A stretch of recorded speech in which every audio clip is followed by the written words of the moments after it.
요한복음 1장. 태초에 말씀이 계셨습니다.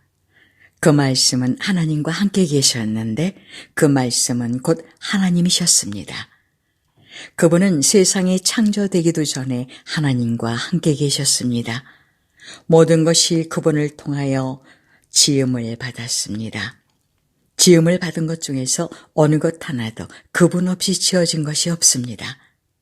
그분 안에는 생명이 있습니다. 그 생명은 세상 사람들을 비추는 빛이었습니다. 그 빛이 어둠 속에서 빛을 발했지만 어두움은 그 빛을 깨닫지 못했습니다. 하나님께로부터 보냄을 받은 요한이라는 사람이 있었습니다. 요한은 그 빛에 대해 증언하여 자기를 통해 모든 사람들이 믿음을 얻도록 하기 위해 보냄을 받은 사람입니다. 요한 자신은 그 빛이 아니었으나 사람들에게 그 빛에 대하여 증언하기 위해 온 것입니다. 참 빛이 있었습니다. 그 빛은 세상에 와서 모든 사람을 비췄습니다. 참 빛이 되신 말씀이 세상에 계셨습니다. 세상은 그분을 통하여 지음을 받았는데도 그분을 알지 못하였습니다. 그분은 자기의 땅에 오셨으나 그의 백성들은 그분을 영접하지 않았습니다. 그러나 누구든지 그분을 영접하는 사람들, 그분의 이름을 믿는 사람들에게는 하나님의 자녀가 되는 자격을 주셨습니다. 좋은 가문에 태어난 사람들만 하나님의 자녀가 되는 것이 아닙니다. 또한 어떤 사람들의 계획이나 바람에 의해서 그리고 그들의 조상으로 말미암아 하나님의 자녀가 된 것도 아닙니다. 다만 그들은 하나님 자신이 그들의 아버지라는 사실 때문에 하나님의 자녀가 된 것입니다. 말씀이 사람이 되셔서 우리 가운데에서 사셨습니다. 우리는 그분의 영광을 보았습니다. 그 영광은 오직 아버지의 독생자만이 가질 수 있는 영광이었습니다. 그 말씀은 은혜와 진리로 충만해 있었습니다. 요한이 그분에 대해서 증언하며 외쳤습니다. 내가 전에 내 뒤에 오시는 분이 계시는데 그분이 나보다 더 위대하신 것은 내가 태어나기 전에 존재하셨기 때문이다 라고 말했는데 이분이 바로 내가 말한 그분이다. 그분의 충만하신 것에서 우리 모두는 넘치는 은혜를 받았습니다. 그것은 율법이 모세를 통해 주어졌지만 은혜와 진리는 예수 그리스도를 통하여 왔기 때문입니다. 지금까지 하나님을 본 사람은 아무도 없었습니다. 그러나 하나님이시며 아버지 곁에 계시던 독생자이신 분이 우리에게 하나님의 어떤 분이신지를 알려주셨습니다. 요한이 증언한 내용은 이렇습니다. 예루살렘에 사는 유대인들이 제사장과 레위인 몇 사람을 요한에게 보내어 당신은 누구십니까? 라고 묻게 했습니다. 요한은 그 질문에 거절하지 않고 대답했습니다. 그는 분명하게 말했습니다. 나는 그리스도가 아닙니다. 그러자 그 사람들이 요한에게 물었습니다. 그럼 도대체 당신은 누구십니까? 엘리야입니까? 요한이 대답했습니다. 아니요, 나는 엘리야가 아닙니다. 그러자 그 사람들이 물었습니다. 장차 오시기로 한 그 예언자입니까? 요한은 또 대답했습니다. 아닙니다. 그러자 그들이 요한에게 말하였습니다. 그렇다면 당신은 누구십니까? 우리는 우리를 보낸 사람들에게 보고해야 합니다. 대답해 주십시오. 당신은 자신을 무엇이라고 생각하십니까? 요한은 그 사람들에게 이사야 선지자의 말씀을 인용하여 대답했습니다. 나는 광야에서 주님을 위하여 길을 곧게 만들어라 하고 외치는 사람의 소리입니다. 보냄을 받은 유대 사람들 중에는 바리새인이 보낸 사람이 있었습니다. 그 사람들이 요한에게 물었습니다. 당신이 그리스도도 아니고 엘리야도 아니고 예언자도 아니라면 왜 사람들에게 세례를 줍니까? 요한이 대답했습니다. 나는 사람들에게 물로 세례를 줍니다. 그러나 여러분 가운데 여러분이 알지 못하는 한 사람이 서 계십니다. 그분은 내 뒤에 오시는 분이지만 나는 그분의 신발끈을 풀 자격도 없는 사람입니다. 이 모든 것은 요한이 세례를 주던 요단강 동편 베다니에서 일어난 일이었습니다. 다음 날 요한은 자기에게 오시는 예수님을 보고 이렇게 말했습니다. 보십시오. 세상 죄를 지고 가시는 하나님의 어린 양이십니다. 이분이 바로 내가 내 뒤에 오시지만 그분이 나보다 더 위대하신 것은 내가 태어나기 전에 존재하셨기 때문이다 라고 말했던 분입니다. 나도 이분이 누구신지를 알지 못했습니다. 그러나 내가 물로 세례를 주러 온 이유는 이분을 이스라엘 백성들에게 알리기 위해서입니다. 또 요한이 증거했습니다. 나는 성령께서 비둘기처럼 하늘로부터 내려와 그분 위에 머물러 계신 것을 보았습니다. 나 역시 그분이 그리스도이신 것을 알지 못하였습니다. 그러나 나를 보내어 물로 세례를 주라고 하신 분이 너는 그 어떤 사람에게 성령이 내려와 그 위에 머무르는 것을 보면 그 사람이 성령으로 세례를 주실 바로 그분인 줄 알아라 하고 말씀하셨습니다. 나는 그분이 하나님의 아들이신 것을 보았고 그분이 바로 하나님의 아들이라고 증언하였습니다. 그 다음 날 요한은 제자 두 사람과 함께 다시 그 자리에 서 있었습니다. 그는 예수님께서 지나가시는 것을 보고 말했습니다. 보아라, 하나님의 어린 양이시다. 제자 두 사람은 요한이 이렇게 말하는 것을 듣고 예수님을 따라갔습니다. 예수님께서는 몸을 돌려 자기를 따라오는 두 사람을 돌아보며 물으셨습니다. 원하는 것이 무엇이냐? 그들은 랍비님 사시는 곳이 어디입니까? 라고 말했습니다. 랍비라는 말은 선생이라는 뜻입니다. 예수님께서는 와서 보아라 하고 대답하셨습니다. 그래서 두 사람은 예수님과 함께 갔습니다. 그들은 예수님께서 머무르시는 것을 보았고 그날 예수님과 함께 그곳에서 지냈습니다. 때는 오후 4시쯤이었습니다. 요한에게서 예수님에 대한 이야기를 듣고 예수님을 따른 두 제자 중 한 사람은 시몬 베드로의 동생 안드레였습니다. 안드레가 첫 번째 한 일은 그의 형 시몬을 찾은 일이었습니다.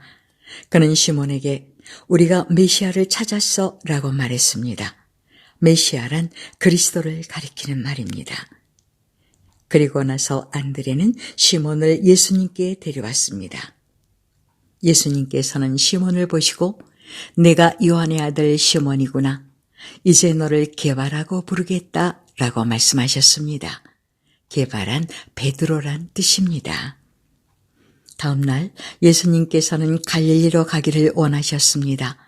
예수님께서는 빌립을 만나시자 그에게 나를 따라오너라 하고 말씀하셨습니다. 빌립은 안드레와 베드로와 같은 동네인 베세다 사람이었습니다. 빌립은 나다나엘을 만나고는 그에게 이렇게 말했습니다. 모세가 율법책에 썼고 예언자들도 기록한 그분을 우리가 찾았다. 나사렛 사람 요셉의 아들 예수님이 바로 그분이시다. 그러나 나다나엘은 빌립에게 나사렛에서 뭐 좋은 곳이 나올 수 있겠는가? 라고 말했습니다. 빌립은 와서 보아라 하고 대답했습니다. 예수님께서는 나다나엘이 자기에게 오는 것을 보시고 여기 참 이스라엘 사람이 있다. 이 사람에게는 거짓된 것이 하나도 없다 라고 말씀하셨습니다. 나다나엘은 예수님께 저를 어떻게 아십니까? 하고 물었습니다. 예수님께서 대답하셨습니다. 빌립이 너를 부르기 전 내가 무화과 나무 아래에 있는 것을 내가 보았다. 나다나엘은 예수님께 선생님, 당신은 하나님의 아들이시며 이스라엘의 왕이십니다. 라고 대답했습니다. 예수님께서는 나다나엘에게 내가 무화과 나무 아래에 있는 것을 내가 보았다고 말해서 나를 믿느냐? 그러나 너는 그것보다 더 큰 일을 보게 될 것이다 라고 대답하셨습니다. 그리고 그들에게 내가 너희에게 진리를 말한다. 너희는 하늘이 열리고 하나님의 천사들이 인자 위에서 오르락내리락 하는 것을 보게 될 것이다 라고 말씀하셨습니다. 요한복음 2장 3일째 되던 날에 갈릴리에 있는 가나라는 마을에서 결혼식이 열렸습니다. 예수님의 어머니도 결혼식에 참석하였고 예수님과 그분의 제자들도 결혼식에 초대받았습니다. 포도주가 바닥났을 때 예수님의 어머니가 예수님께 이 집에 포도주가 다 떨어졌구나 라고 말해 주었습니다. 예수님께서는 어머니 왜 저에게 이런 부탁을 하십니까? 저의 때가 아직 오지 않았습니다 라고 대답하셨습니다. 예수님의 어머니는 하인들에게 그분이 시키시는 일은 무엇이든지 하여라 하고 말해 두었습니다. 그 집에는 돌로 만든 물 항아리가 6개 있었습니다. 이 항아리는 유대인들이 정결 예식에 사용하는 항아리들이었습니다. 그것은 각각 물 2-3동이를 담을 수 있는 항아리였습니다. 예수님께서 하인들에게 항아리에 물을 채워라 하고 말씀하셨습니다. 하인들은 항아리에 물을 가득 채웠습니다. 그러자 예수님께서는 그들에게 자, 이제 이것을 퍼다가 잔치를 주관하는 사람에게 갖다 주어라 하고 말씀하셨습니다. 하인들은 물을 떠서 잔치를 주관하는 사람에게 갖다 주었습니다. 하인이 떠다 준 물을 잔치를 주관하는 사람이 맛보았을 때 그 물은 포도주가 되어 있었습니다. 그는 그 포도주가 어디서 난 것인지 알지 못하였지만 물을 가져온 하인들은 알고 있었습니다. 잔치를 주관하는 사람은 신랑을 불렀습니다. 그리고 그에게 사람들은 항상 처음에 좋은 포도주를 내놓고 손님들이 취한 다음에는 값싼 포도주를 내놓는 법인데 당신은 지금까지 가장 좋은 포도주를 보관하고 계셨군요 하고 말하였습니다. 예수님께서는 이 첫 번째 표적을 갈릴리 가나에서 행하셨으며 거기서 그의 영광을 보여주셨습니다. 그러자 그의 제자들이 그를 믿게 되었습니다. 그 일이 있은 후 예수님께서는 그의 어머니와 형제들과 제자들과 함께 가버나움이라는 마을로 가서 며칠 동안 머무르셨습니다. 유대 명절인 유월절이 가까워오자 예수님께서는 예루살렘으로 올라가셨습니다. 예수님께서는 성전 뜰 안에서 소와 양과 비둘기를 팔고 있는 사람들과 또 상에 앉아서 돈을 바꿔주는 사람들을 보셨습니다. 예수님께서는 끈으로 채찍을 만들어 양과 소를 비롯하여 모든 짐승을 성전 뜰에서 쫓아내셨습니다. 예수님께서는 돈 바꾸는 사람들의 상을 뒤엎으시고 그 사람들의 돈을 흩뜨리셨습니다. 그리고 비둘기를 파는 사람들에게 명령하셨습니다. 이것들을 여기서 치워라. 내 아버지의 집을 시장터로 만들지 마라. 이때 제자들은 성경에 주님의 집에 대한 나의 열심이 불처럼 나를 삼켜버렸다라고 기록된 것을 생각하였습니다. 유대인들은 예수님께 당신은 당신에게 이런 일들을 행할 권리가 있다는 것을 증명할 무슨 표적을 행할 수 있습니까? 하고 물었습니다. 예수님께서는 이 성전을 허물어라. 그러면 내가 3일 만에 이것을 다시 세우겠다라고 대답하셨습니다. 그러자 유대인들은 이 성전을 건축하는데 46년이 걸렸는데 당신이 3일 만에 다시 세우겠다는 겁니까? 라고 반문했습니다. 그러나 예수님께서 말씀하신 성전은 그분 자신의 몸을 가리키는 것이었습니다. 예수님께서 죽은 자들 가운데서 부활하신 후에 그분의 제자들은 예수님께서 이렇게 말씀하신 것을 기억하였고 그들은 성경과 예수님께서 하신 말씀을 믿었습니다. 예수님께서 예루살렘에 계시는 유월절 기간 동안 많은 사람들이 그분이 행하시는 표적을 보고 예수님을 믿었습니다. 그러나 예수님께서는 모든 사람을 알고 계셨기 때문에 자기 자신을 그 사람들에게 맡기지 않으셨습니다. 예수님께서는 사람들의 마음속에 무엇이 들어있는지 알고 계셨기 때문에 사람에 대해서 어느 누구의 증언이 필요가 없었습니다. 요한복음 3장. 바리새인들 중에 니고데모라는 사람이 있었습니다. 그는 유대 공의회 의원 중 한 사람이었습니다. 어느 날 밤 니고데모가 예수님을 찾아왔습니다. 그는 선생님, 우리는 당신이 하나님께로부터 오신 선생님이라는 것을 압니다. 하나님께서 함께 하시지 않는다면 아무도 선생님께서 하셨던 일들을 행할 수 없습니다. 라고 말했습니다. 예수님께서 대답하셨습니다. 내가 너에게 진리를 말한다. 누구든지 다시 태어나지 않으면 하나님의 나라를 볼 수 없다. 니고데모가 예수님께 물었습니다. 사람이 이미 나이가 많아 어른이 되었는데 어떻게 다시 태어날 수 있겠습니까? 어머니의 태안에 다시 들어가 2번씩이나 태어날 수 있겠습니까? 예수님께서는 이렇게 대답하셨습니다. 내가 너에게 진리를 말한다. 누구든지 물과 성령으로 태어나지 않는다면 그 사람은 하나님 나라에 들어갈 수 없다. 사람이 육체적으로는 그의 부모로부터 태어나지만 영적으로는 성령으로부터 태어난다. 내가 너에게 다시 태어나야 한다라고 말한 것에 너무 놀라지 마라. 바람은 제 맘대로 부는 법이다. 너는 바람 부는 소리는 듣지만 그 바람이 어디서부터 와서 어디로 가는지는 알지 못한다. 성령으로 다시 태어나는 모든 사람도 이와 같다.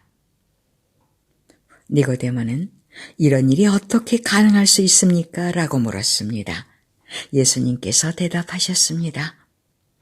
너는 이스라엘의 선생인데도 이 일들을 이해하지 못하느냐? 내가 너에게 진리를 말한다. 우리는 우리가 아는 것을 말하고 우리가 본 것을 증언한다. 그러나 너희는 우리가 증언한 것을 받아들이지 않고 있다. 내가 너희에게 이 세상의 일들에 대해 말했는데도 너희는 나를 믿지 않는데 내가 너희에게 하늘의 일들을 말한다면 너희가 어떻게 믿겠느냐? 하늘에서 내려온 사람, 곧 인자 외에는 하늘에 올라간 사람이 아무도 없다. 모세가 광야에서 뱀을 높이 들었던 것처럼 인자도 들려야 한다. 그것은 그를 믿는 사람들에게 영생을 얻게 하기 위해서이다. 이와 같이 하나님께서는 세상을 사랑하여 독생자를 주셨다. 이는 누구든지 그의 아들을 믿는 사람은 멸망하지 않고 영생을 얻게 하려 하심이다. 하나님께서는 세상을 심판하시기 위해 그의 아들을 세상에 보내신 것이 아니라 자기 아들을 통하여 세상을 구원하시기 위해 아들을 보내신 것이다. 하나님의 아들을 믿는 사람은 유죄 판결을 받지 않는다. 그러나 그를 믿지 않는 사람은 이미 유죄 판결을 받은 것이다. 그것은 사람이 하나님의 독생자의 이름을 믿지 않았기 때문이다. 판결 내용은 이렇다. 빛이 세상에 와 있지만 사람들은 빛보다는 어두움을 더 좋아하였다는 것이다. 그들이 어두움을 더 좋아하는 것은 그들의 행위가 악하기 때문이다. 악을 행하는 사람마다 빛을 미워하며 또한 빛으로 말미암아 자기의 행위가 폭로되는 것이 두려워 빛을 향해 나오지 않는다. 그러나 진리를 행하는 사람은 그가 행한 모든 일들이 하나님을 통하여 행한 것이라는 사실을 나타내기 위해 빛을 향해 나온다. 이 일이 있은 후 예수님과 그의 제자들은 유대 지방으로 갔습니다. 예수님께서는 거기서 그의 제자들과 함께 머무르시면서 사람들에게 세례를 주셨습니다. 세례자 요한도 살렘 근처에 있는 에논에서 세례를 주었습니다. 이는 그곳에 물이 많고 사람들도 계속해서 자기에게 나왔기 때문입니다. 이때는 요한이 아직 감옥에 갇히기 전이었습니다. 요한의 제자들 중 몇 사람과 유대인 사이에 정결 예법에 대한 논쟁이 벌어졌습니다. 그래서 그들은 요한에게 와서 선생님, 요단강 동편에서 선생님과 함께 계시던 분, 즉 선생님께서 이전에 증언하셨던 그분이 지금 세례를 주고 계시며 모든 사람들이 그분에게로 가고 있습니다. 라고 말했습니다. 요한이 대답했습니다. 하늘의 하나님께서 주지 않으시면 사람은 아무것도 받을 수 없다. 너희들은 나는 그리스도가 아니며 그분보다 앞서 보냄을 받은 사람이다라고 말한 것을 들은 증인들이다. 신부의 주인은 신랑이다.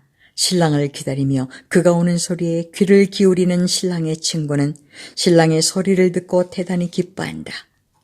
나의 기쁨도 이와 똑같은 것이다. 나의 기쁨이 이제 이루어졌다.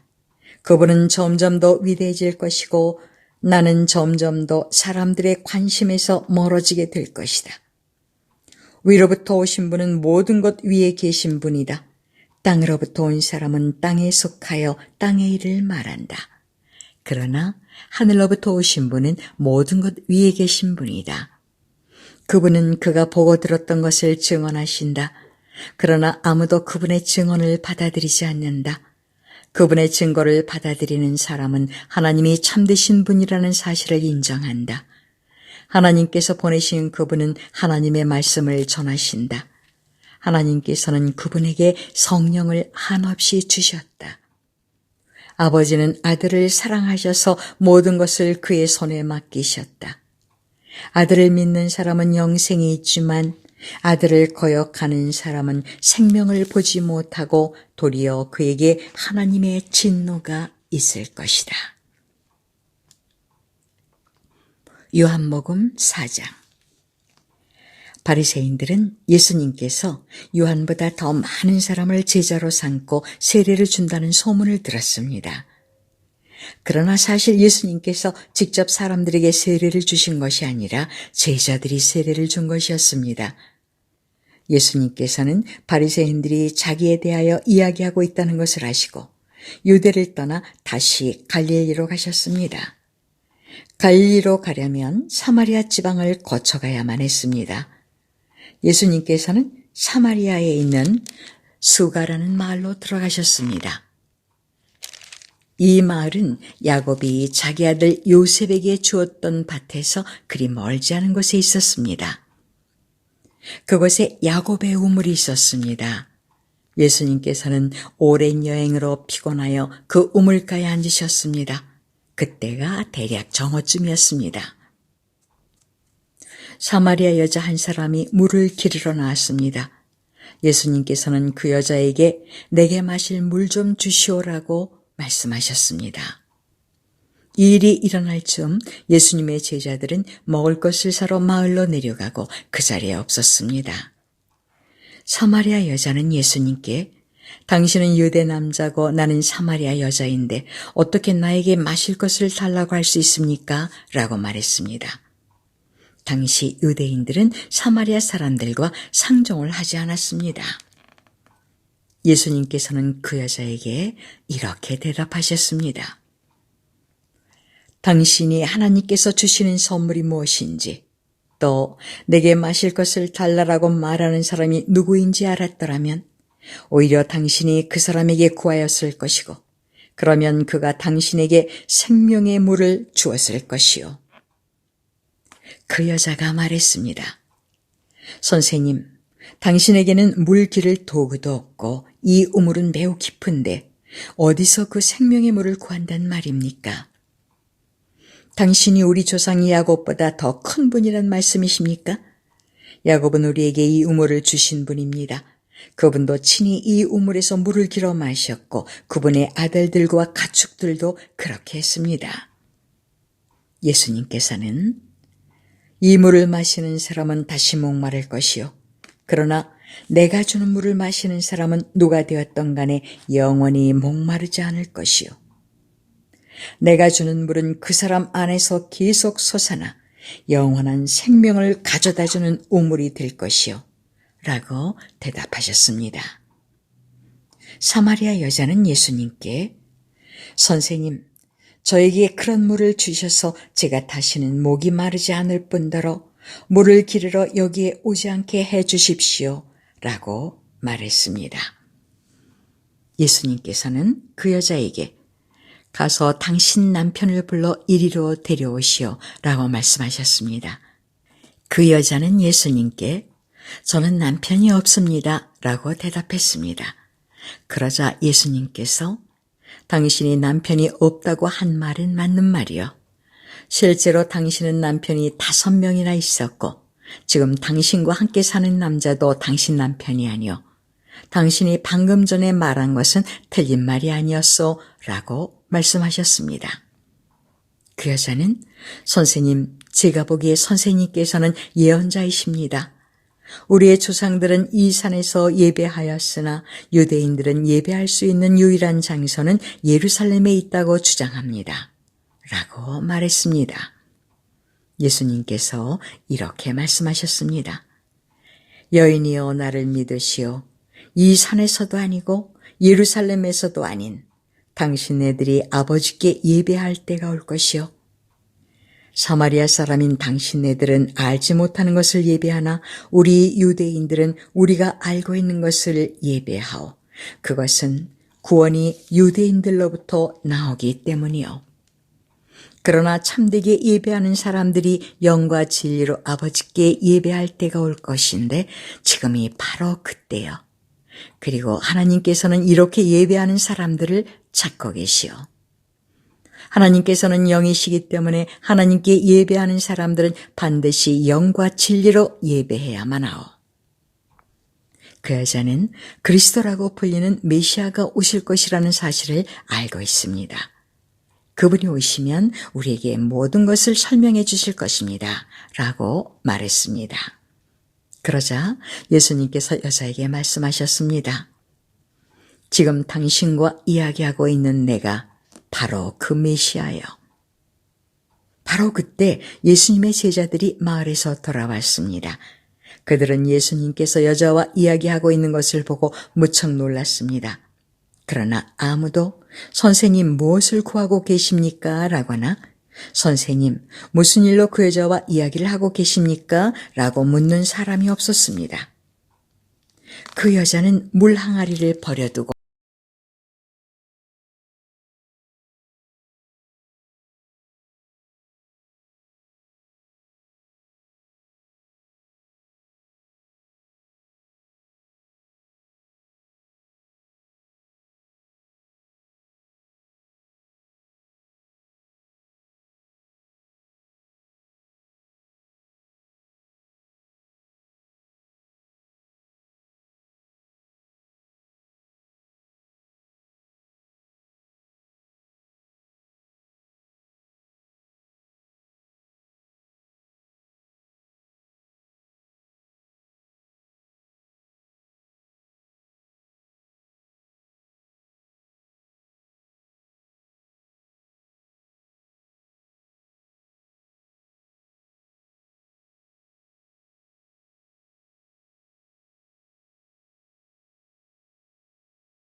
때가 되었다.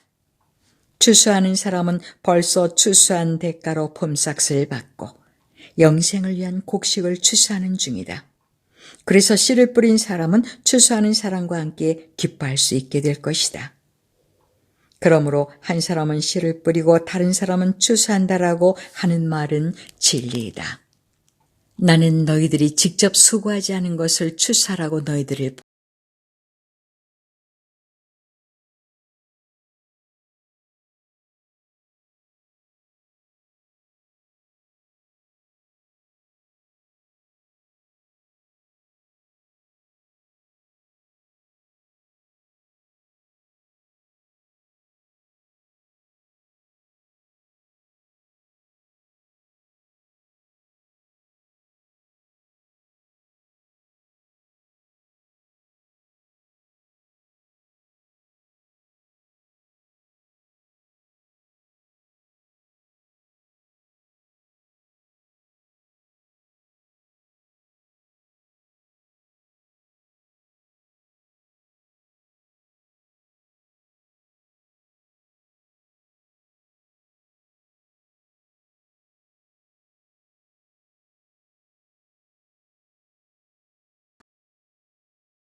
했을 때 그곳 사람들은 예수님을 환영했습니다. 왜냐하면 그 사람들은 유월절에 예루살렘에서 예수님께서 하신 모든 일들을 보았으며 또한 자신들도 유월절에 그곳에 있었기 때문입니다. 예수님께서는 갈릴리 가나를 또 방문하셨습니다. 이곳은 예수님께서 물로 포도주를 만드셨던 것입니다. 이곳에는 높은 지위를 가진 왕의 신하 한 사람이 살고 있었습니다. 그 신하의 아들은 병에 걸려 가버나움에 있었습니다.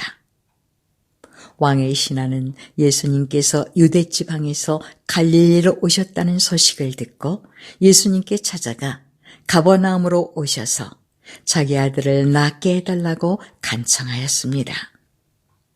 그 신하의 아들은 거의 죽기 직전에 있었습니다. 예수님께서 왕의 신하에게 말씀하셨습니다. 너희는 표적과 기이한 것들을 보지 않으면 전혀 믿으려 하지 않는다. 그 신하가 말했습니다. 선생님, 제 아들이 죽기 전에 가버나움으로 오십시오. 예수님께서 대답하셨습니다. 가시오, 당신 아들은 살 것이요. 그 사람은 예수님께서 자기에게 하신 말씀을 믿고 집으로 갔습니다. 그 사람은 집으로 가는 도중에 자기의 하인들을 만나 자기 아들이 살아났다는 소식을 들었습니다. 왕의 신하가 자기 아들이 낫게 된 때를 묻자 하인들은 어제 오후 1시 무렵부터 열이 떨어졌습니다. 라고 대답했습니다. 아이 아버지는 그때가 바로 예수님께서 당신 아들은 살 것이요 라고 말씀하신 그 시각과 정확히 일치한 것을 알고 자기와 그 집의 모든 사람이 예수님을 믿었습니다. 이것은 예수님께서 유대에서 갈릴리로 오신 후 행하신 두 번째 표적이었습니다. 요한복음 5장. 얼마 후 유대인의 명절이 되어 예수님께서는 예루살렘으로 올라가셨습니다. 예루살렘에 있는 양의 문 근처에 기둥 5개가 있는 연못이 있었습니다. 거기에는 히브리 말로 베데스다라고 씌어 있었습니다. 이곳에는 병약한 사람, 앞 못 보는 사람, 걷지 못하는 사람, 다리를 저는 사람 등 많은 병자들이 누워 있었습니다. 거기에 38년 동안 병을 앓아온 한 남자가 있었습니다. 예수님께서는 그 남자가 누워 있는 것을 보시고 그가 아주 오랫동안 병을 앓아온 사람이라는 것을 아셨습니다. 그래서 그에게 물으셨습니다. 낫기를 원하시오? 병든 사람이 대답했습니다. 선생님, 물이 움직이기 시작할 때 제가 연못 안으로 들어갈 수 있게 도와주는 사람이 없습니다. 제가 물속으로 들어가려고 하면 다른 사람이 저보다 앞서서 물속으로 들어가곤 합니다. 그때 예수님께서 말씀하셨습니다. 일어나서 당신의 침상을 들고 걸어가시오. 그 즉시 그 남자는 병이 나았습니다. 그는 그의 침상을 들고 걸어가기 시작했습니다. 그런데 그날은 안식일이었습니다. 그래서 유대인들은 병이 나은 그 남자에게 이렇게 말했습니다. 오늘은 안식일이요. 안식일에 당신이 침상을 들고 가는 것은 율법을 어기는 일이요. 그러자 그 남자가 대답했습니다. 나를 고쳐주신 분이 나에게 침상을 들고 걸어가거라 하고 말씀하셨습니다.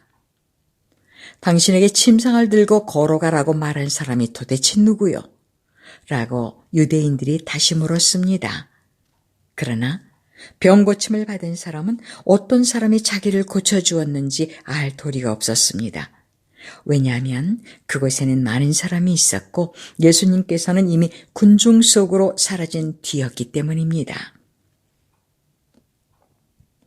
얼마 후 예수님께서는 성전뜰에서 그 남자를 만나 그에게 말씀하셨습니다. 보시오, 당신은 이제 다시 건강해졌으니 더 악한 일이 당신에게 닥치지 않게 다시는 죄를 짓지 마시오. 그 남자는 그 자리를 떠나 유대인들에게 가서 자신을 고쳐주신 분이 예수님이라고 말했습니다. 예수님께서 안식일에 이러한 일을 하셨기 때문에 유대인들은 예수님을 핍박하기 시작했습니다. 그러나 예수님께서는 그들에게 이렇게 말씀하셨습니다.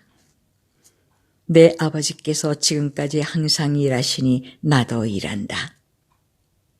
이 말 때문에 유대인들은 더더욱 예수님을 죽이려고 안달하였습니다.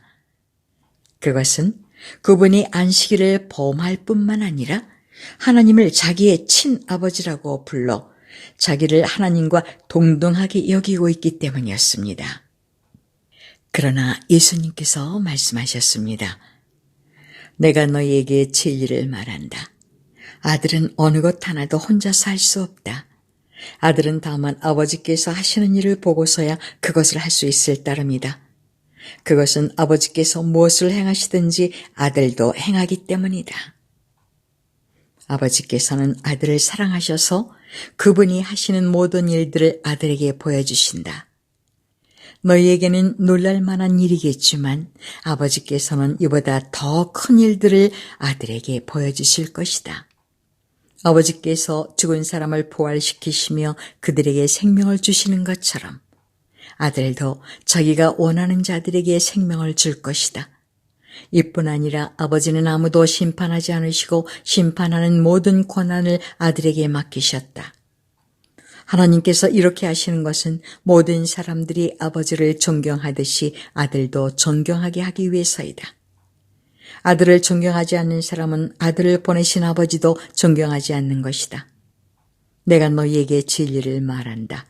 누구든지 내 말을 듣고 나를 보내신 분을 믿는 사람은 영원한 생명을 얻었고 심판을 받지 않을 것이며 사망에서 생명으로 옮겨졌다. 내가 너희에게 진리를 말한다. 죽은 사람이 하나님의 아들의 음성을 들을 때가 올 것인데 그때가 바로 지금이다. 그 음성을 듣는 사람들은 살 것이다. 아버지 속에 생명이 있는 것처럼 아버지께서는 아들에게도 생명을 주어 그 속에 있게 하셨다. 또한 아들이 곧 인자이기 때문에 아버지께서는 아들에게 심판할 수 있는 권한을 주셨다. 이 말을 한다고 놀라지 마라. 무덤 속에 있는 모든 사람들이 아들의 음성을 들을 때가 올 것이다. 선한 일을 한 사람들은 생명을 얻기 위해 부활할 것이며 악한 일을 한 사람들은 심판을 받기 위해 부활할 것이다. 나는 혼자서는 아무것도 할 수 없다. 나는 내가 듣는 대로만 심판을 한다. 그래서 나의 심판은 의롭다. 나는 내가 하고 싶은 것을 하려 하지 않고 오직 나를 보내신 분이 원하시는 것을 하려고 애쓴다. 내가 나 자신에 대하여 증언한다면 사람들은 내 증거를 참된 증거로 받아들이지 않을 것이다. 그러나 나에 대하여 증언하는 다른 분이 계시니 나는 그분이 나에 대하여 증언하는 것이 옳다는 것을 안다. 너희가 요한에게 사람을 보냈고 요한은 너희에게 진실되게 증언하였다. 그렇다고 해서 내가 사람에게서 증언을 받은 것은 아니다. 내가 이런 말을 하는 것은 너희가 구원을 얻을 수 있도록 하기 위해서이다. 요한은 타오르면서 빛을 내는 등불이었다.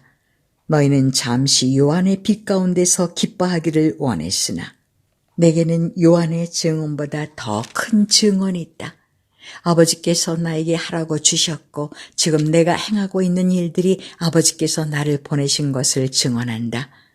나를 보내신 아버지께서 친히 나를 증언해 주셨다. 너희는 지금까지 그분의 음성을 듣지도 않았고 그분의 모습을 보지도 않았다. 또한 너희는 아버지께서 보내신 사람을 믿지 않기 때문에 하나님의 말씀이 너희 속에 머물러 있지도 않는다. 너희는 성경에서 영생을 얻을 수 있다고 생각하여 성경을 부지런히 연구하고 있는데 바로 그 성경이 나를 증언하는 것이다. 하지만 너희는 영생을 얻기 위해 나에게 오는 것을 거절하였다. 내가 사람에게서 영광을 받으려는 것이 아니다. 나는 너희가 어떤 사람인지를 안다. 너희에게는 하나님을 사랑하는 마음이 없다. 나는 나의 아버지로부터 받은 권세를 가지고 왔으나 너희는 나를 받아들이지 않는다. 그러나 다른 사람이 자기의 권세를 가지고 온다면 너희는 그를 받아들일 것이다. 너희는 너희끼리 영광 받는 것을 좋아하면서도 하나님께로부터 오는 영광을 얻는 일에는 힘을 쓰지 않으니 너희가 어떻게 나를 믿을 수 있겠느냐. 내가 아버지 앞에서 너희를 고소할 것이라고 생각하지 마라. 너희를 고소하는 사람은 바로 너희가 소망을 두고 있는 모세이다. 너희가 모세를 믿었다면 나를 믿었을 것이다. 왜냐하면 모세가 기록한 것이 나에 관한 것이기 때문이다. 너희가 모세의 글을 믿지 않는데 내가 말하는 것을 어떻게 믿을 수 있겠느냐. 요한복음 6장. 이 일이 있은 지 얼마 후 예수님께서는 디베리아 호수라고도 하는 갈릴리 호수를 건너가셨습니다. 많은 사람이 예수님의 뒤를 따랐습니다. 그것은 사람들이 예수님께서 병든 사람들에게 행하시는 표적을 보았기 때문입니다. 예수님께서는 언덕으로 올라가 제자들과 함께 거기 앉으셨습니다. 때는 유대인의 명절인 유월절 무렵이었습니다. 예수님께서는 눈을 들어 많은 사람이 예수님께 나오는 것을 바라보시고 빌립에게 말씀하셨습니다. 이 사람들이 먹을 빵을 어디서 살 수 있겠느냐? 예수님께서는 빌립이 어떻게 하나 보시려고 이런 질문을 하신 것이었습니다.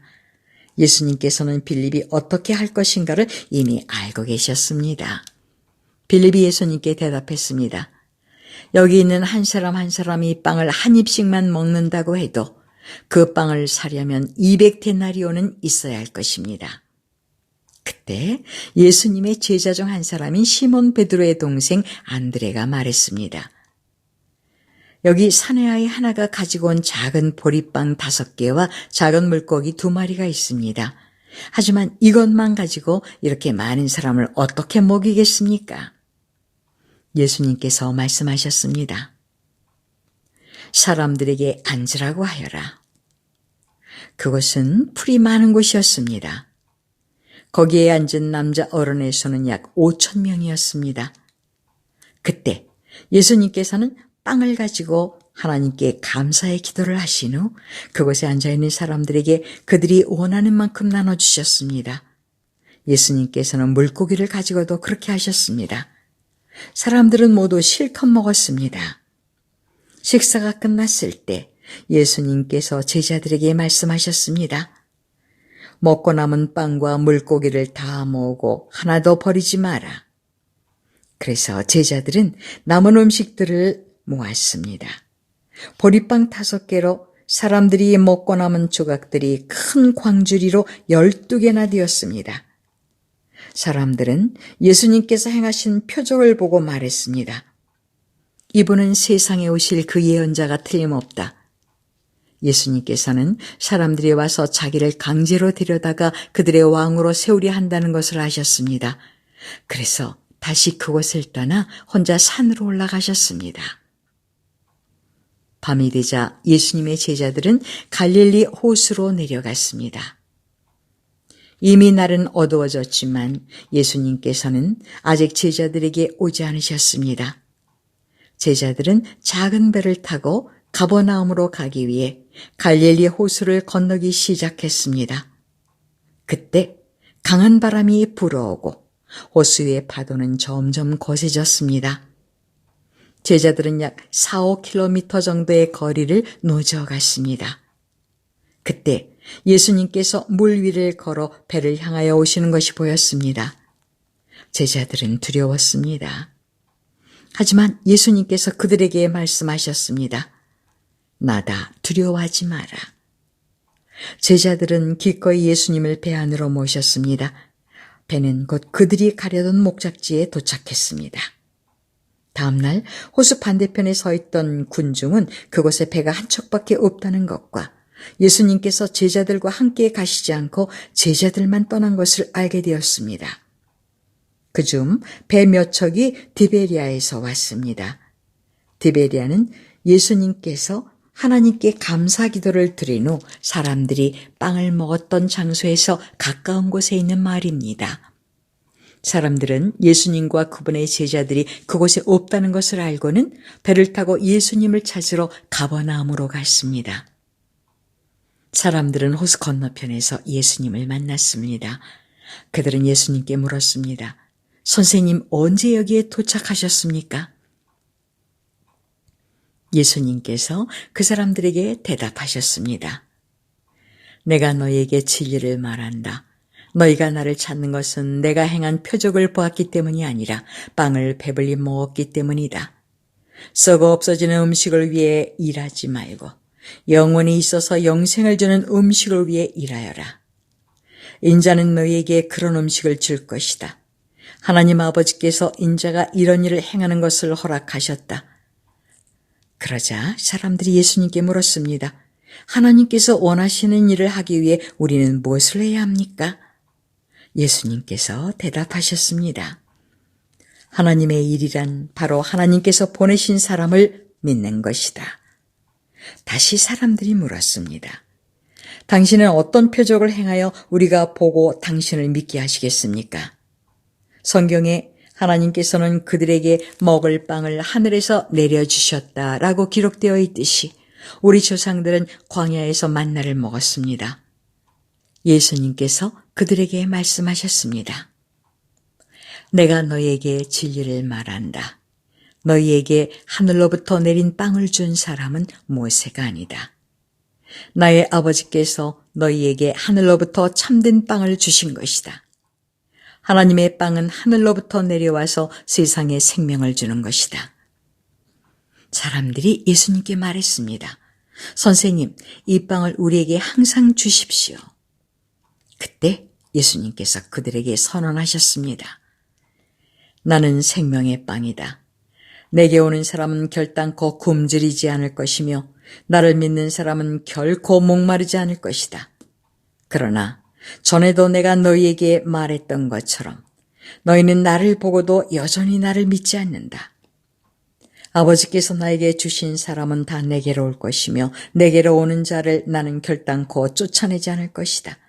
나는 내 뜻을 이루기 위해서 하늘에서 내려온 것이 아니다.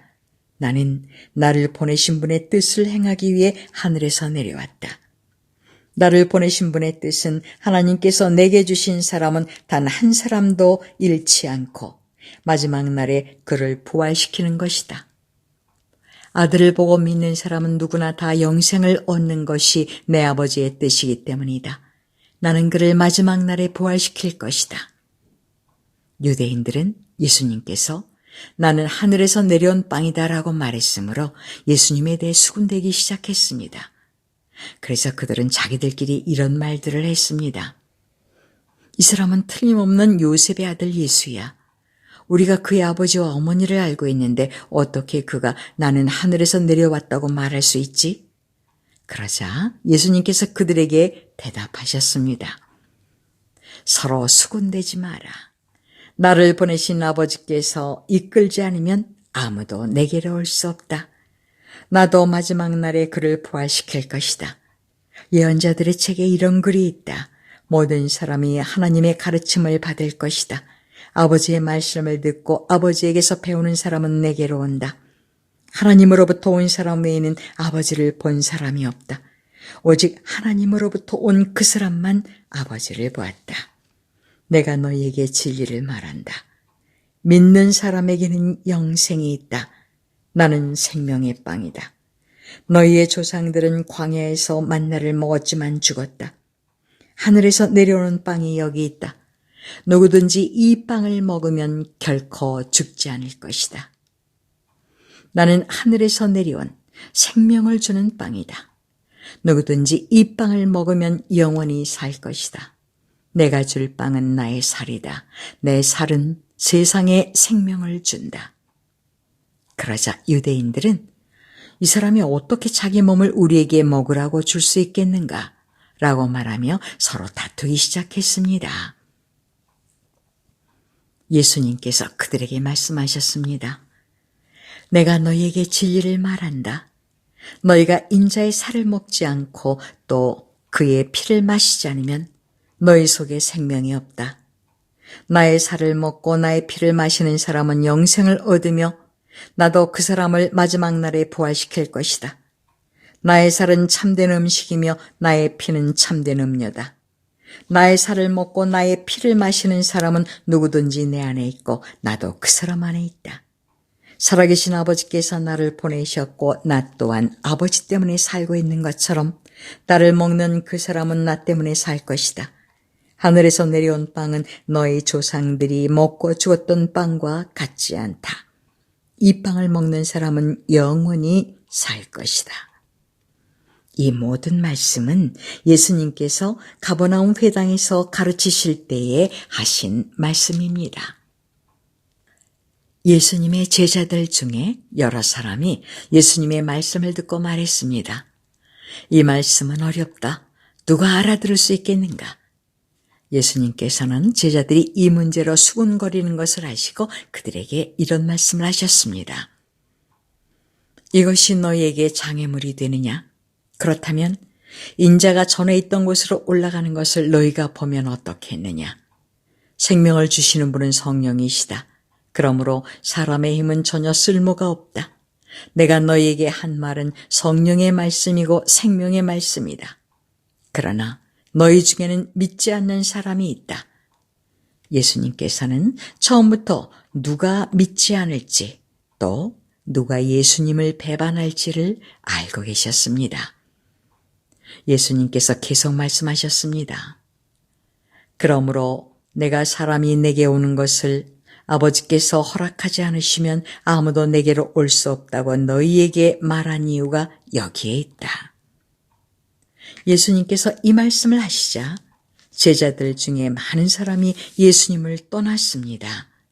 그들은 더 이상 예수님을 따르지 않았습니다. 그래서 예수님께서 12제자에게 물으셨습니다. 너희들도 떠나고 싶으냐? 시몬 베드로가 예수님께 대답했습니다. 주님께 영생의 말씀이 있는데 우리가 누구에게 가겠습니까? 우리는 주님이 하나님의 거룩한 분임을 믿고 알고 있습니다. 예수님께서 제자들에게 대답하셨습니다. 내가 너희 12사람을 선택하지 않았느냐? 그러나 너희 중에 한 사람은 마귀니라. 예수님께서는 가룟 사람 시몬의 아들 유다를 두고 말씀하신 것이었습니다. 유다는 12제자에 들어있던 사람이었지만 후에 예수님을 배반했습니다. 7장 이 일 있은 후 예수님께서는 갈릴리 지방을 다니셨습니다. 유대인들이 예수님을 죽이려고 했기 때문에 유대에서 다니기를 원하지 않으셨던 것입니다. 유대인들의 명절인 초막절이 가까웠습니다. 그래서 예수님의 동생들은 예수님께 형님의 제자들도 형님이 행하는 일들을 볼 수 있도록 이곳을 떠나 유대로 가십시오. 누구나 자기가 하는 일이 은밀하게 행해지지 않고 사람들에게 알려지기를 바라는 법입니다.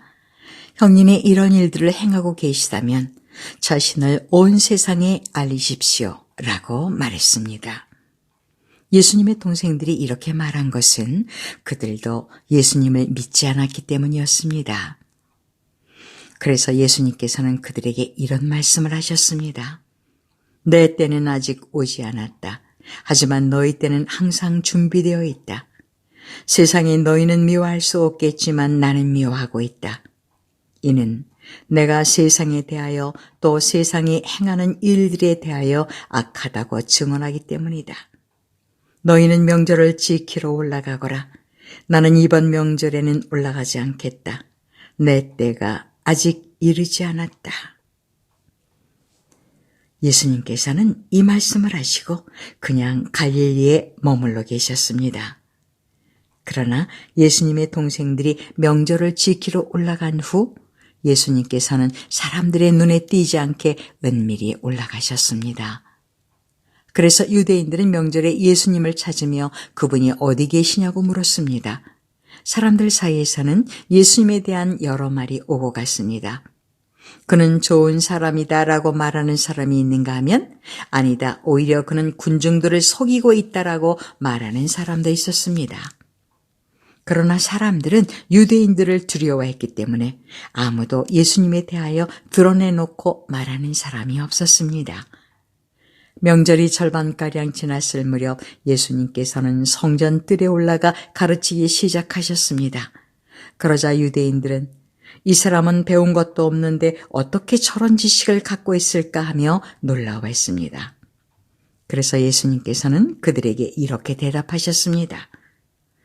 내 교훈은 내 것이 아니라 나를 보내신 분에게서 온 것이다. 누구든지 하나님의 뜻을 행하기를 원하는 사람이라면 나의 교훈이 하나님께로부터 온 것인지 또는 내가 내 자신의 교훈을 말하는 것인지 알 것이다. 자기 자신의 교훈을 말하는 사람은 자기의 영광을 추구하기 위해 말하지만 그를 보내신 분의 영광을 추구하는 사람은 진실하며 그에게는 거짓이 없다. 모세가 너희에게 율법을 주지 않았느냐? 그런데 너희 중에 율법을 지키는 사람이 한 사람도 없도다. 너희는 왜 나를 죽이려고 하느냐? 사람들이 이렇게 대답했습니다. 당신은 귀신이 들렸소. 누가 당신을 죽이려고 한단 말입니까? 예수님께서 그들에게 말씀하셨습니다. 내가 한 가지 일을 했는데 너희가 모두 놀라고 있다. 모세가 너희에게 할례를 주었다. 그러나 사실 그 할례는 모세에게서 시작된 것이 아니라 조상들에게서 시작된 것이다. 그래서 너희는 안식일에도 사람들에게 할례를 베푸는 것이다. 모세의 율법을 범하지 않도록 하기 위해 사람이 안식일에 할례를 받는데 내가 안식일에 온몸을 건강하게 해주었다고 해서 어찌 내게 화를 내느냐.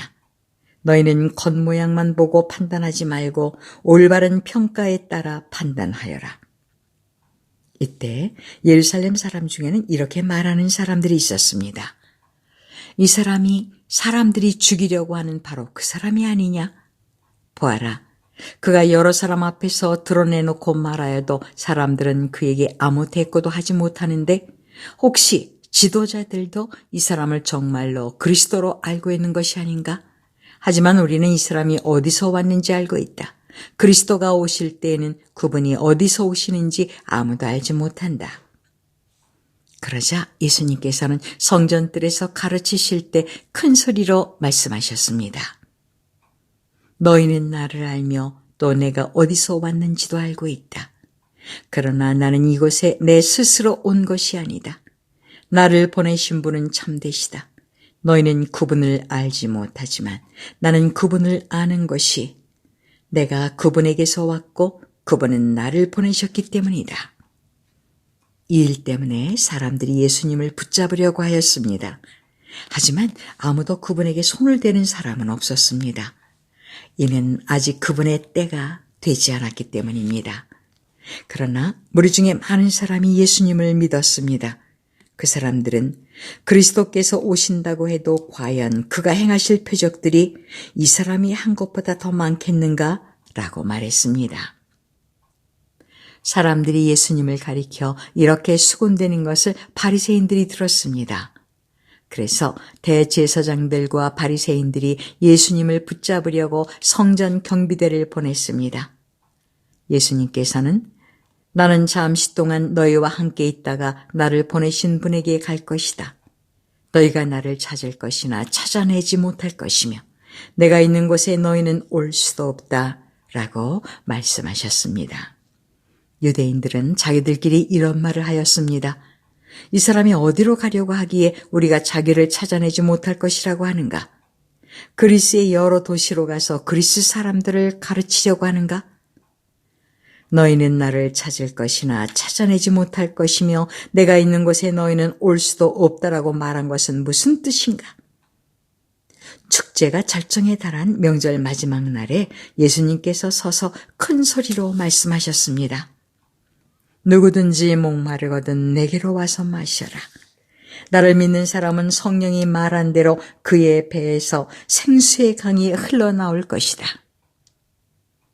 이것은 예수님께서 자기를 믿는 사람들이 장차 받을 성령에 대하여 하신 말씀이었습니다.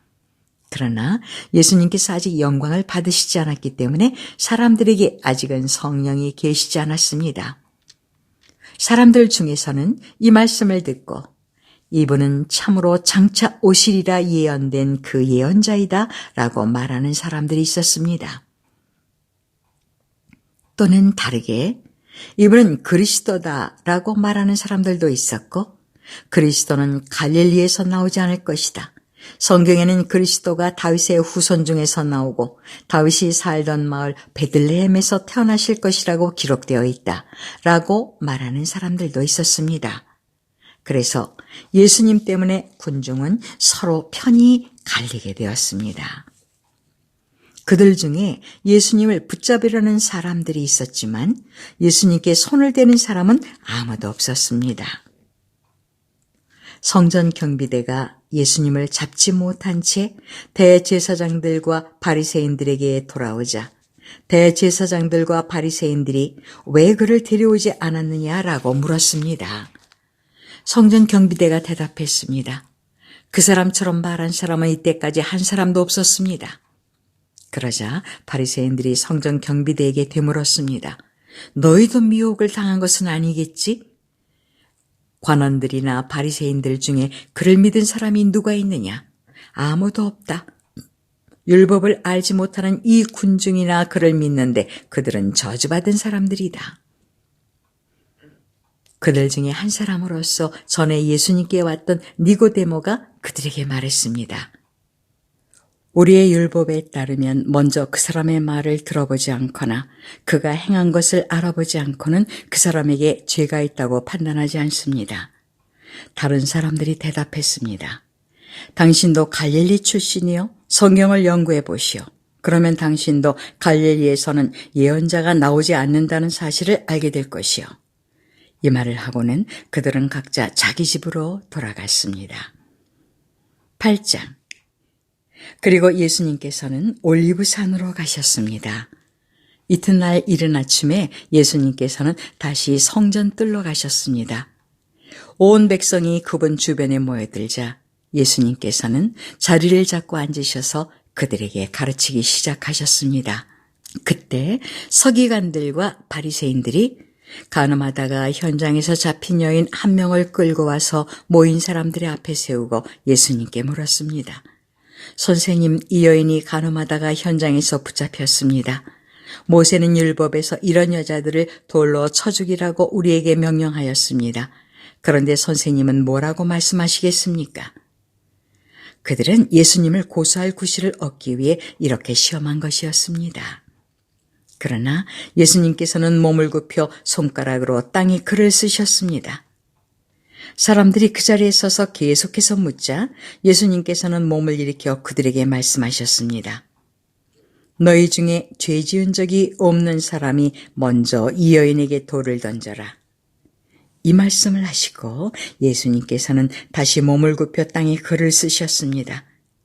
사람들은 이 말씀을 듣자 나이 많은 사람들로부터 시작하여 하나둘씩 떠나가고 예수님과 거기에 홀로 서 있는 여인만 남게 되었습니다. 예수님께서 몸을 일으켜 그 여인에게 말씀하셨습니다.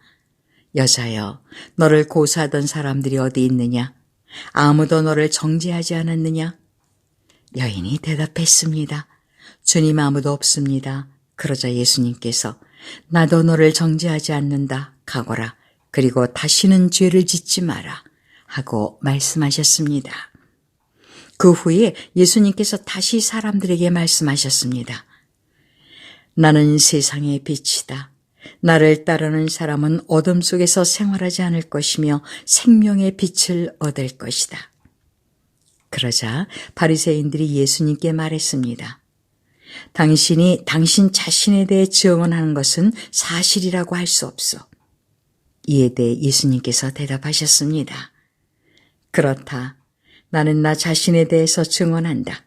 하지만 나의 증언은 참되다. 이는 내가 어디서 왔으며 어디로 갈지 알고 있기 때문이다.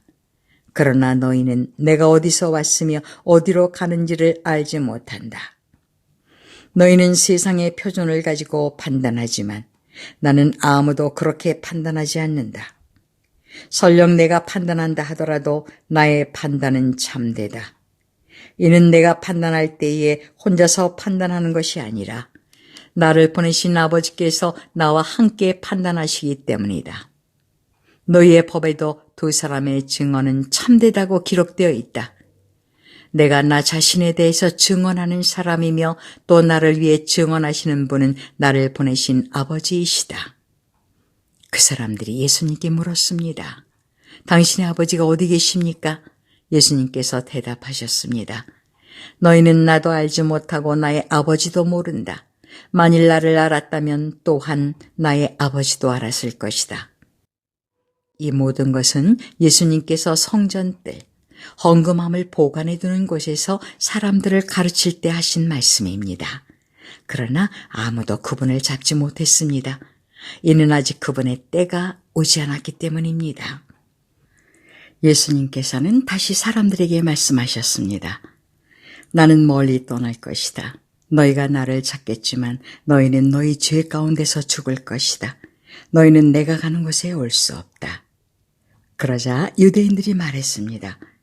그가 너희는 내가 가는 곳에 올 수 없다라고 말한 것으로 보아 혹시 자살을 하려고 하는 것인가? 예수님께서 말씀하셨습니다. 너희는 아래에서 왔으나 나는 위에서 왔다. 너희는 이 세상에 속하였지만 나는 이 세상에 속하지 않았다. 그래서 내가 너희에게 너희 죄 가운데서 죽을 것이라고 말했던 것이다. 너희가 만일 내가 이런 주장을 하는 사람이라는 것을 믿지 않는다면 너희는 참으로 너희 죄 가운데서 죽을 것이다. 그들이 물었습니다. 도대체 당신은 누구십니까? 예수님께서 대답하셨습니다. 나는 처음부터 너희에게 줄곧 이야기했던 바로 그 사람이다. 나는 너희와 너희를 심판할 것에 관하여 이야기할 것이 많다. 하지만 나를 보내신 분은 참되시며 나 역시 그분에게서 들은 것을 세상에 말한다. 사람들은 예수님께서 자기들에게 아버지에 대하여 말씀하고 계시다는 사실을 깨닫지 못했습니다. 그래서 예수님께서는 그들에게 이런 말씀을 하셨습니다. 너희는 인자를 높이 든 후에야 내가 바로 그 사람인 것과 내가 한 이 모든 일들이 내 스스로 한 것이 아니라 아버지께서 내게 가르쳐 주신 대로 말하는 것임을 알게 될 것이다. 나를 보내신 분은 나와 함께 계신다. 나는 언제나 그분을 기쁘시게 하는 일만 하므로 그분은 나를 혼자 내버려 두지 않으신다. 예수님께서 이 말씀을 하자 많은 사람이 그분을 믿었습니다. 예수님께서 자기를 믿는 유대인들에게 말씀하셨습니다. 너희가 나의 가르침을 꼭 붙들고 있으면 진정 나의 제자이다. 그때에 너희는 진리를 알게 되고 진리가 너희를 자유롭게 할 것이다. 유대인들이 예수님께 여쭈었습니다. 우리는 아브라함의 자녀들입니다. 우리는 지금까지 아무에게도 종이 되어 본 적이 없습니다. 그런데 어떻게 당신은 우리가 자유롭게 될 것이라고 말합니까? 예수님께서 대답하셨습니다. 내가 너희에게 진리를 말한다. 죄를 짓는 사람마다 죄의 종이다. 종은 영원히 가족이 될 수 없다. 그러나 아들은 영원히 가족의 한 사람이다. 그러므로 아들이 너희를 자유롭게 하면 너희는 참으로 자유로워질 것이다. 나는 너희가 아브라함의 자녀인 것을 안다. 그러나 내 말이 너희 속에 없기 때문에 너희는 나를 죽이려 하고 있다. 나는 내 아버지와 함께 있을 때 본 것을 너희에게 말하고 너희는 너희의 아버지에게서 들은 것을 행한다. 그들이 말했습니다. 우리의 아버지는 아브라함입니다. 예수님께서 말씀하셨습니다. 너희가 정말 아브라함의 자녀들이라면 아브라함이 행했던 일을 너희도 행했을 것이다. 그러나 너희는 지금 하나님께 들은 것을 너희에게 말하는 나를 죽이려 하고 있다. 아브라함은 이와 같은 일을 결코 행하지 않았다. 너희는 너희의 아버지가 했던 일을 하고 있는 것이다. 그들이 말했습니다. 우리는 사생아가 아닙니다. 하나님만이 우리의 유일한 아버지이십니다. 예수님께서 그들에게 말씀하셨습니다. 진정 하나님이 너희의 아버지라면 너희는 나를 사랑했을 텐데 너희는 그러지 않았다. 그것은 내가 하나님께로부터 왔고 지금 여기에 와 있기 때문이다. 나는 스스로 온 것이 아니다. 하나님 그분이 나를 보내셔서 여기에 와 있는 것이다. 너희가 내 말을 이해하지 못하는 이유가 무엇인지 아느냐?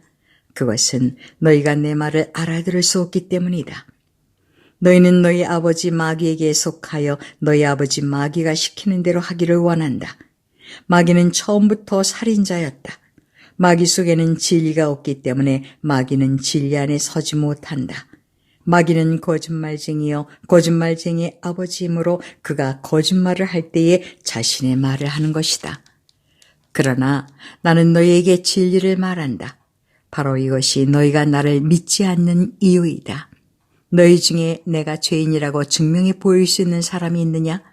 그런데 내가 진리를 말하는데도 너희는 왜 나를 믿지 않느냐? 하나님께 속한 사람은 하나님께서 하시는 말씀을 듣는 법이다. 이는 너희가 하나님의 말씀을 듣지 않는 것은 너희가 하나님께 속해 있지 않기 때문이다.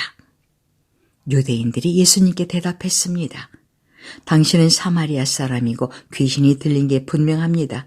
우리가 틀렸습니까? 예수님께서 대답하셨습니다. 나는 귀신 들린 것이 아니다. 나는 내 아버지께 영광을 돌리지만 너희는 내게 영광을 돌리지 않는다. 나는 나 자신을 위해 영광을 구하지 않는다. 나를 위하여 영광을 구하는 분이 계시는데 그분은 심판자이시다. 내가 너희에게 진리를 말한다.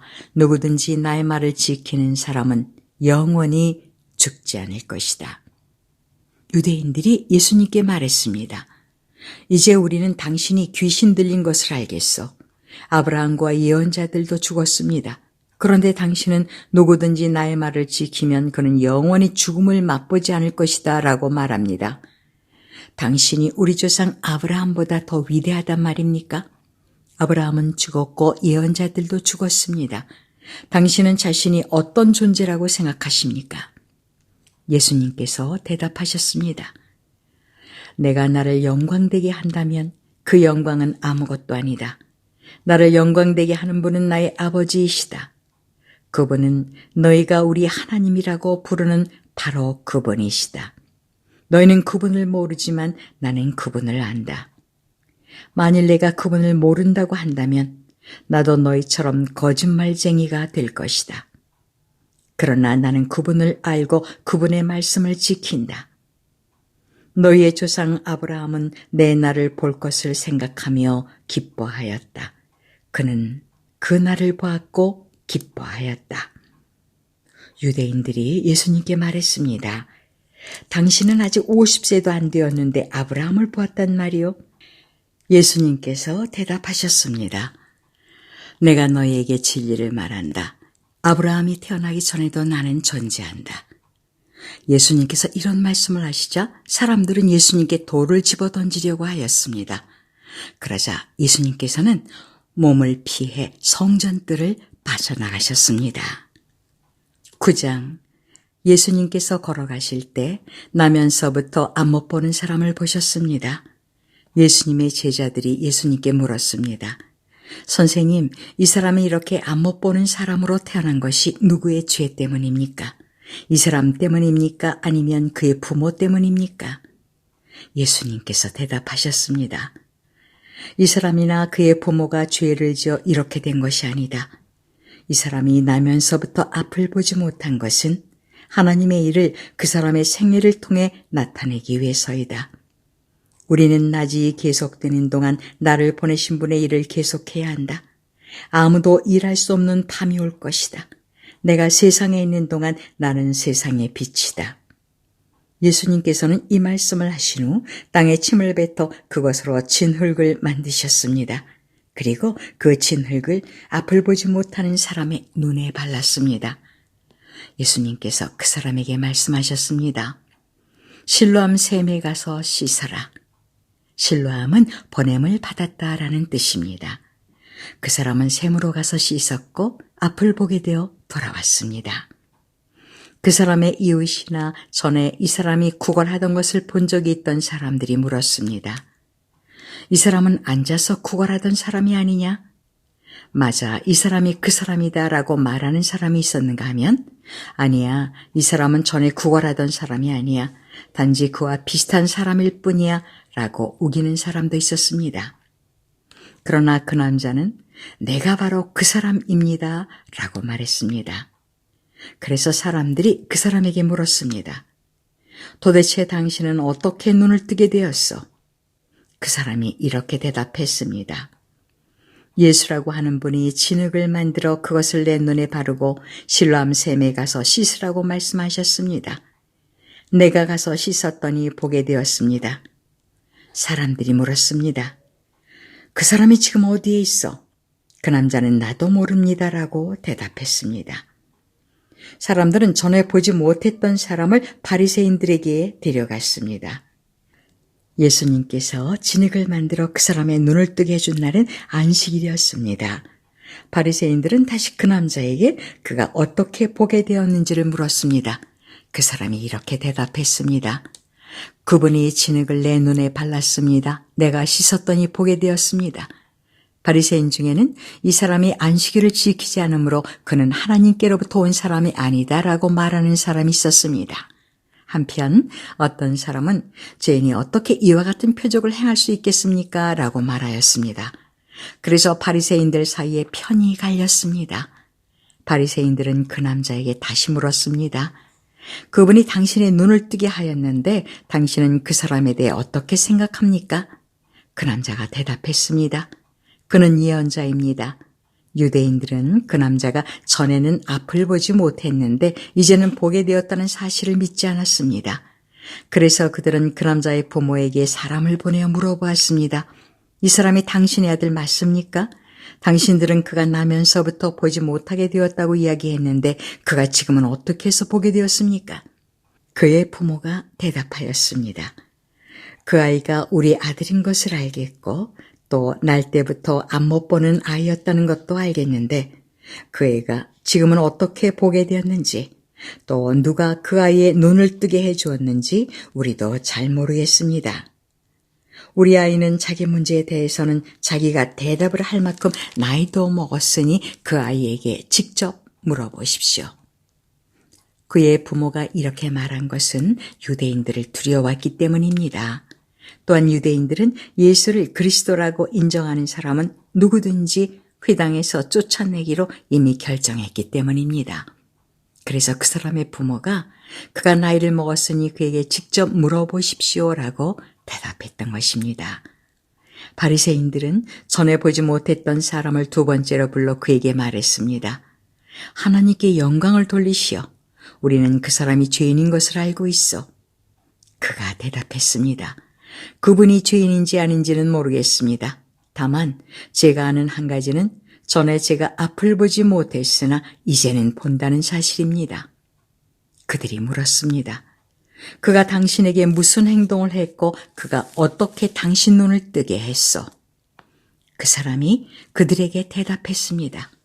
내가 이미 당신들에게 다 말해주었는데 왜 들으려 하지 않습니까? 무엇을 다시 듣고 싶으십니까?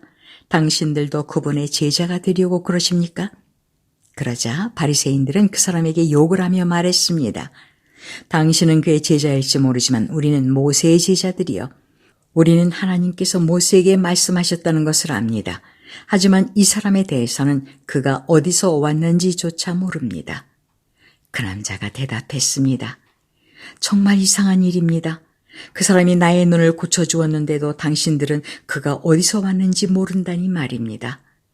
우리는 하나님께서 죄인의 말은 듣지 않으시지만 경건하게 하나님의 뜻을 행하는 사람의 말은 들으신다고 알고 있습니다. 나면서부터 안 못 보는 사람의 눈을 뜨게 하였다는 말을 들어본 사람은 아무도 없습니다. 그분이 하나님으로부터 오신 분이 아니라면 아무것도 할 수 없었을 것입니다. 이 말에 바리새인들은 이렇게 대답했습니다. 당신은 날 때부터 죄가 가득한 사람인데 우리를 가르치려 하는가? 그리고는 그 사람을 쫓아내버렸습니다. 예수님께서 바리새인들이 회당에서 그 사람을 쫓아냈다는 소식을 듣고 그 사람을 찾아 말씀하셨습니다. 너는 인자를 믿느냐? 그 남자가 대답했습니다. 선생님, 인자가 누구신지 말씀해 주십시오. 제가 그분을 믿겠습니다. 예수님께서 그에게 말씀하셨습니다. 너는 이미 그분을 보았다. 지금 너와 함께 이야기하고 있는 사람이 바로 그 사람이다. 그러자 그 사람은 주님 제가 믿습니다 라고 말하면서 예수님 앞에 무릎을 꿇었습니다. 예수님께서 말씀하셨습니다. 나는 심판하러 이 세상에 왔다. 보지 못하는 사람들은 보게 하고 보는 사람들은 보지 못하게 하기 위해서이다. 예수님께서 이 말씀을 하실 때 거기서 이 말씀을 들은 바리새인 몇 사람이 예수님께 물었습니다. 우리도 앞을 보지 못한단 말이오? 예수님께서 대답하셨습니다. 너희가 앞을 보지 못하는 사람들이라면 죄가 없겠지만 지금 너희가 우리는 본다고 말하니 너희 죄가 아직 있다.